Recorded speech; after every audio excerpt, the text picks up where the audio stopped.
Priatelia, hovorí sa, že rozdiel medzi hoaxom a pravdou je 6 mesiacov.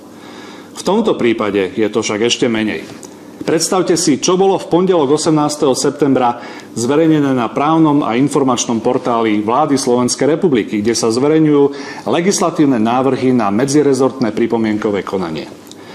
Ministerstvo financií Slovenskej republiky úradníckej vlády predložilo predbežné stanovisko k návrhu nariadenia Európskeho parlamentu a Rady o zavedení digitálneho eura.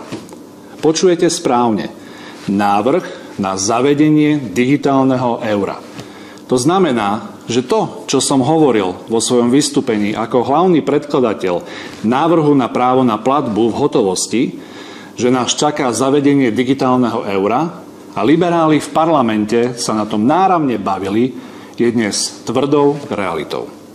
Cieľom tohto návrhu je regulácia digitálneho eura, aby sa zabezpečila jeho dostupnosť pre fyzické a právnické osoby.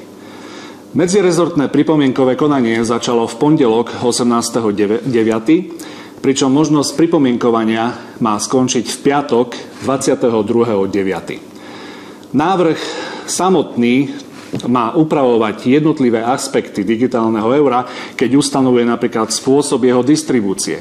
A stála pracovná komisia na posudzovanie vybraných vplyvov vyjadrila súhlasné stanovisko s materiálom predloženým na predbežné pripomienkové konanie. Je možné, že v budúcnosti v Európe úplne vymizne hotovosť a všetky prevody budú podliehať podrobnej kontrole zo strany štátu. Dnes sa však ukazuje, že schválenie práva vykonať platbu za nákup tovaru a poskytnutie služieb v hotovosti, zakotvené v najvyššej právnej norme štátu, to je v Ústave Slovenskej republiky, sa ukázalo ako prezieravé a správne. A Slováci o právo na platbu v hotovosti na rozdiel od iných európskych štátov neprídu. Rozdiel oproti minulosti je predovšetkým v tom, že tú hotovosť nám už nikto nikdy nemôže zobrať, pretože toto súkromné právo je zahrnuté do Ústavy Slovenskej republiky.